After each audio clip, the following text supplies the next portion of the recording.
Hello, friends. This is Chandrakant from Akul Mac, and I graciously welcome you all on this edition of Legal Matters. And today we want to discuss on a very, very important legal issue. Ladies and gentlemen, you know that we want to discuss about love jihad. And to discuss further, let me invite my close friend from Ahmedabad, lawyer Jeet Bhatt. Good afternoon, Chandrakant. Thank you for introducing me and having me in this show. I'm also looking forward for this discussion on this interesting topic. Uh, Jeet, actually, you know that lately, of the last 5, 10 years or slightly more, this word love jihad has been in a lot of news and a lot of controversy, and uh, and so much so that the state governments or certain state governments in India have brought in a separate law to prevent the interfaith marriages.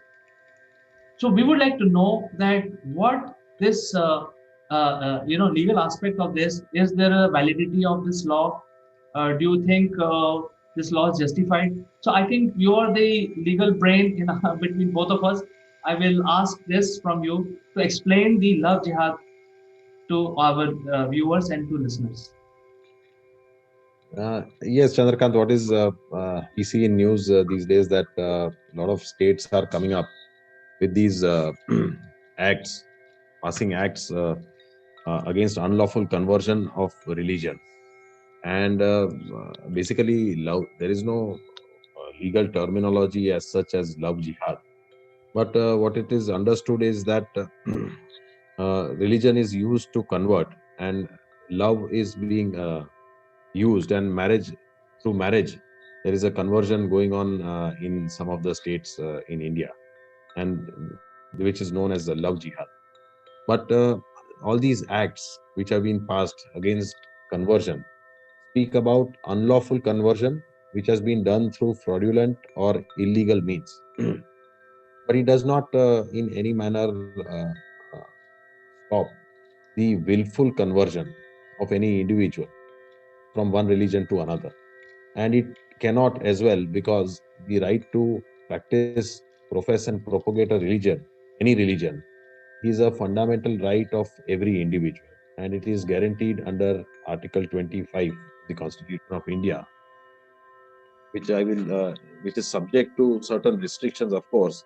But basically, what Article 25 guarantees to every citizen is the freedom of conscience and free profession, practice, and propagation of religion, which provides that all persons are equally entitled to freedom of conscience and the right to freely profess, practice, and propagate religion, but that is subject to public order, morality, and health, and to the other provisions of the Constitution, fundamental rights of the Constitution.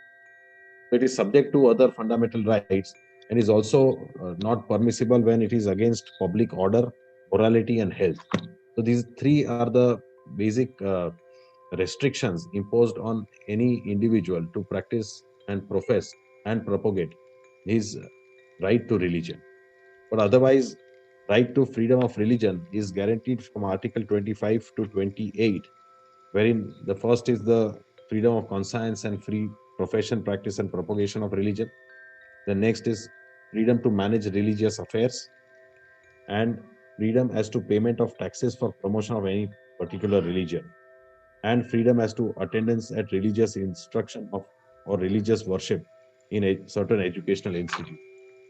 So freedom of religion is prescribed as fundamental rights guaranteed under Part 3 of the Constitution of India. So there cannot be any law which violates the fundamental rights guaranteed by the Constitution. And if any law which is passed in violation would be declared to be void or would become inconsistent with respect uh, to the extent it is in violation of the fundamental rights. But recently, what we find is that the Uttar Pradesh government has come out with the Uttar Pradesh Prohibition of Unlawful Conversion of Religious Ordinance 2020, in which the conversion, and what Section 3 provides is for unlawful conversion to be an offense. It says that no person shall convert or attempt to convert, either directly or otherwise, any other person from one religion to another by use or practice of misrepresentation, force, undue influence, coercion, allurement, or by any fraudulent means or by marriage, nor shall any person abet, convince, or conspire such conversion. So, conversion which is done through such illegal means under undue influence, so by making false representations or by making false statements, if or under coercion, which means by threat or under some fear, or through some kind of allurement of giving monetary benefits or a better life. So all such types of conversion which are done using such tactics is made illegal and an offense under this UP Prohibition of Unlawful Conversion Act of 2020. So this act also speaks about the validity of marriages which are done, and also it imposes restrictions, and also prior permissions are required in order to convert one person from one religion to another, wherein an application has to be made to the district magistrate 60 days in advance, and thereafter an inquiry would be held by the district magistrate through the police. And on the basis of that inquiry, if ultimately it is found that it is done through free will and it is not in any manner an unlawful uh, conversion, then such permission would be granted by the district magistrate. So, uh, this is the basic scheme of this ordinance which is passed by the Uttar Pradesh. But I must also point out that this is not the first uh, anti-conversion act passed by any state in India. There are around 8 states in the country which has anti-conversion laws having, to an extent, similar provisions restricting conversion from one religion to another by unlawful means. And in fact, it would be interesting to know that the parliament also in the initial days in 1954 as well as in 1960 attempted to bring an anti-conversion law at the central national level, but somehow at that time it could not gain majority, and therefore it could not fructify. But there is a legal impediment in creating a national law is because the public order under which these acts are passed is exclusively in the domain of the state, and therefore only the state legislature can enact such laws on anti-conversion. The national, it would not be possible for the central government to come out with a legislation through the parliament. So therefore, there are 8 states in India which already have these anti-conversion laws, and Uttar Pradesh is the ninth state, and there are a couple of more states who are also planning to bring out this anti-conversion law. But the initial acts which were passed by the state legislature in the year 1967 in Madhya Pradesh, those acts were challenged before the Supreme Court, saying that they violate Article 25 of the Constitution, and such acts, therefore, are unconstitutional and cannot be passed by the state government. But uh, the Supreme Court, in the judgment of Rev. Stanislaus versus State of Madhya Pradesh, delivered in the year 1977, examined the entire issue on this right to practice and propagate one's religion, and ultimately held that it did not include the right to convert others from one religion to another. That there is a right to propagate, practice, and profess one's religion to his own conscience. Through his willful means, he can convert, and there cannot be any restriction. But that right does not include the right to convert others. So there is a difference. I can accept any religion, but that does not give me a right that I can convert others from one religion to another. So that is a restriction which the Supreme Court interpreted Article 25 and said that that that does not include in Article 25 the right to convert, and therefore any restriction on the right to convert would be well within the permissible limits of powers of the state legislature, and therefore such act which uh, prohibits conversion through unlawful and illegal means can be an offense, and its constitutional validity was upheld, and they were not declared to be unconstitutional. So So, what I would just like to read a couple of lines from what the Supreme Court uh, uh, uh, uh, has summarized. I quote that it has to be remembered that Article 25, Subclause 1 guarantees freedom of conscience to every citizen and not merely to the followers of one particular religion. And that in turn postulates that there is no fundamental right to convert another person to one's own religion. Because if a person purposely undertakes the conversion of another person to his religion as distinguished from his effort to transmit or spread the tenets of his religion, that would impinge on the freedom of conscience guaranteed to all the citizens of the country. So this is what the Supreme Court held, and also why the Supreme Court permitted these anti-conversion law was because it holds that Article 25 stipulates that the right is subject to public order. The court also found that the acts clearly provide for the maintenance of public order. For if forcible conversion had not been prohibited, that would have created public disorder in the states, and that the expression public order is of wide connotation. On the question of competence, the court found that the acts fall within the purview of the states pursuant to entry 1 and list 2 of the Constitution's 7th schedule and are not regulated as a subject of religion, which is under the residuary jurisdiction of the central legislature. So this is how the Supreme Court in 1977 found certain anti-conversion statutes passed by Madhya Pradesh and Orissa states as constitutionally valid and permissible. With respect, so therefore there is no wrong or there is no unconstitutionality with respect to passing of anti-conversion law. So with respect to this act, which section 3 also provides that any conversion through unlawful means would be an offense and would not be permissible, I don't, in my opinion, I don't find that provision to be constitutionally invalid.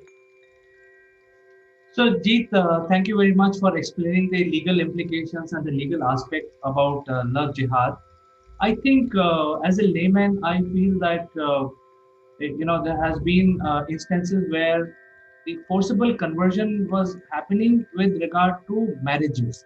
So, even though there is a anti-conversion law and provisions given by the law to Indian citizens, that means nobody can forcibly convert. But if you're doing a conversion into from one religion to other uh, without any compulsion, it is perfectly normal. And India is a free country; you can follow your religion. But when it comes to the marriage, then you can marry interfaith without converting into any other religion.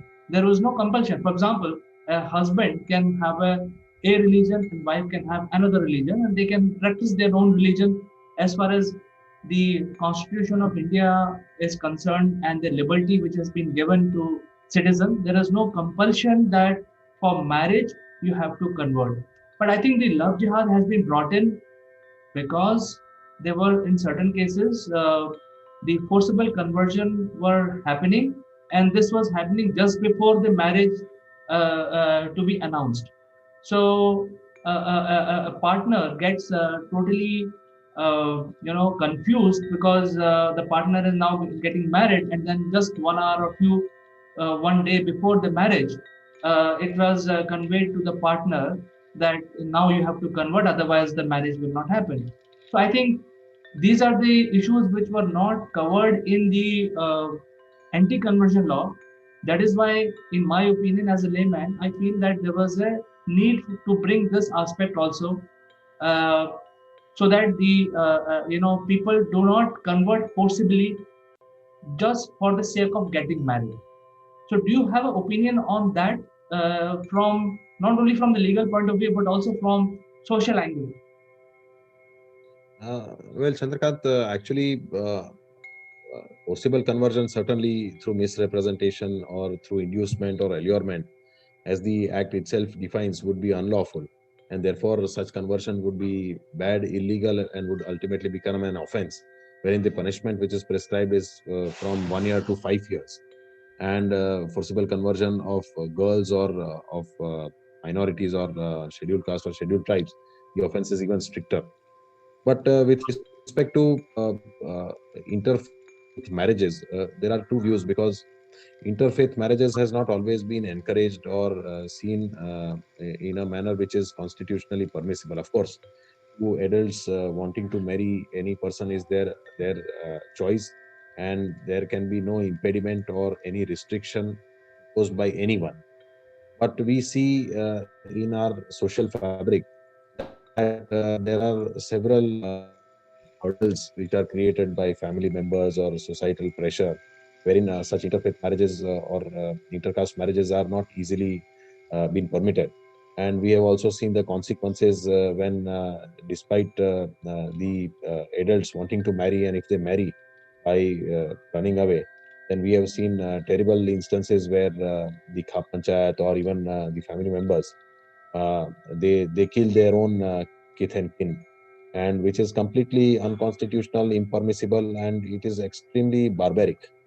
So there needs to be protection of choice, freedom of choice, and liberty. So when two adults want to marry any person of any faith to their free will, there cannot be any impediment, and that should be clearly enforced and also protected by the state. And what we also see is that there was a survey wherein it was found that in last 1 month alone, there were 117 cases filed in the High Court uh, by couples who were wanting to marry or were married for protection, as they were threatened by their family members or other community members or religious members. And the High Court has throughout directed the senior superintendent of police and district police officers to act upon the complaints of the couples who are facing threat to life and liberty from relatives on account of their marriage outside caste or religion. And therefore, the high courts and the Supreme Courts have always upheld and protected this right of choice and liberty of every adult individual. And it also directs the senior officers to grant protection to such couples who want to live on their own free will. But yes, with respect to fraudulent marriages which are done by alluring or giving some monetary benefits or by way of illegal means, certainly that would cannot be also permitted at the same time. But unnecessary restrictions which I find in this act is that it is not just that an advance intimidation is required to be given to the district magistrate. It is also that the permission is to be sought and inquiry is held, and the district magistrate in every case would find out through police means that whether the couple which is marrying or if there is any conversion that is happening through free will. So such I in my opinion this amounts to intimidation as well as interference uh, with your right to privacy and your right to choice. So every decision or every person who is trying to convert or trying to marry some other person from another religion is not through illegal means. So those who are legally trying to settle into their marriage, interfaith or intercaste, would not like such restrictions or such permissions to be obtained, because if I want to marry any person, I don't have to seek any permission from any other authority. So this authoritarian approach of the government, which makes me take permission before marrying, I find it a little intimidating and violating my right to privacy and the right to freedom of choice which I have. So that is one thing which is objectionable. Second is what is objectionable under the UP Act, and which is different from all other acts, is that the burden of proof. Now, so if any person who complains that this marriage or conversion is illegal, then it is not just that the victim who is being converted or who is being allured into marriage can only register the FIR or initiate prosecution. It is any person in his family member, it can be any blood relative uh, who has a right to lodge a first information report, that is the FIR, and initiate a prosecution, which I believe is also intrusive, because the victim, if there is a victim who has been lured into love jihad or has been converted through some fraudulent means, he can very well come up and say that I've been I've been fraudulently converted from one religion to another.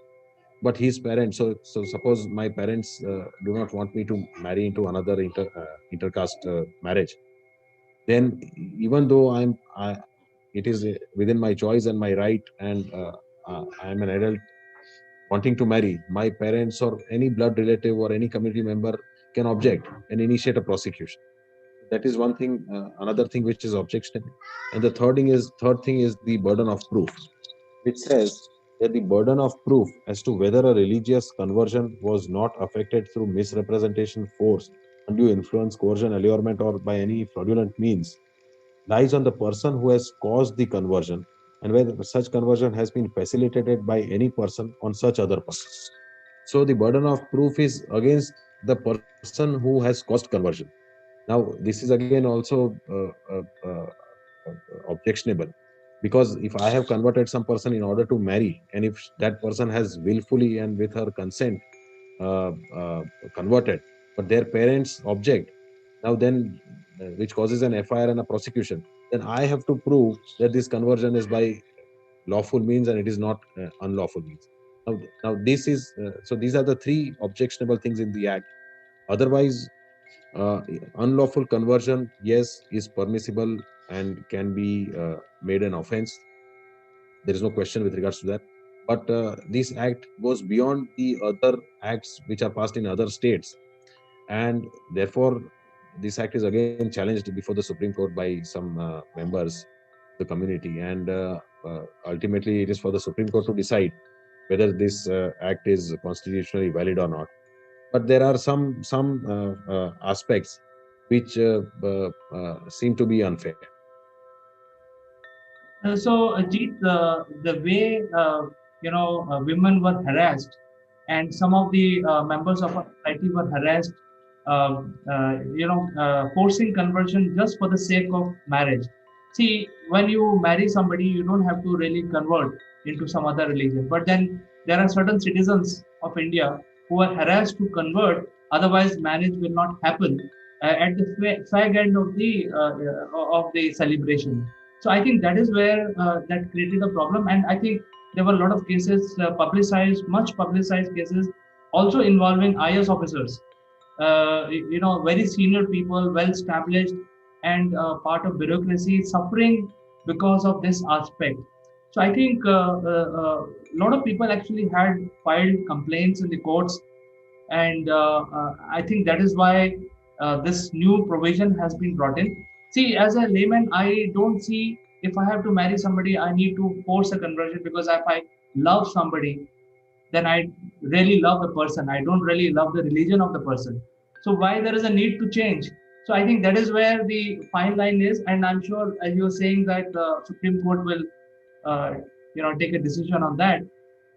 But I think there was a social angle associated with it, where people were suffering. There were a lot of complaints for last many years, maybe 100 years, and finally, certain governments chose that they basically will brought in the law to prevent it in some form or the other. I think that is where the way I understand is that this is basically to prevent conversion by promising a marriage. I think that is the only caveat here. And moreover, so if you basically say that, hey, I am willfully converting, there is no problem. You go ahead and marry.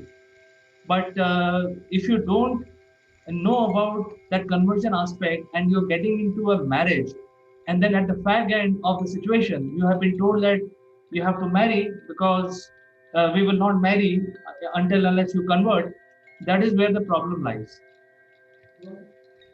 Right. To that you are right, because uh, there is a difference between unlawful conversion and lawful conversion, and that has been clearly laid down in the act. So my only concern is that those who are lawfully wanting to settle by way of marriage should not be harassed only because there are certain elements who try to unlawfully take advantage. So that is the only concern. Otherwise illegal or unlawful conversion is not permissible, also under the constitution as well as under the act. and therefore there cannot be any problem to that. So But they should not harry the persons who are on the right side of it. I think your concerns are well taken and appreciated, because obviously the harassment should not be there, because two people are in love with each other and they're trying to marry. It should not lead to some sort of harassment. I think the legal fraternity will take a right decision. The matter is in Supreme Court. I'm sure the judges, honorable judges, will basically decide what is best for India. So Absolutely. thank you for finding time and discussing this very, very important subject and clarifying some of these legal aspects to our listeners and viewers. Jeet, thank you so much, and I will catch up with you next Tuesday. Thank you very much. Bye bye.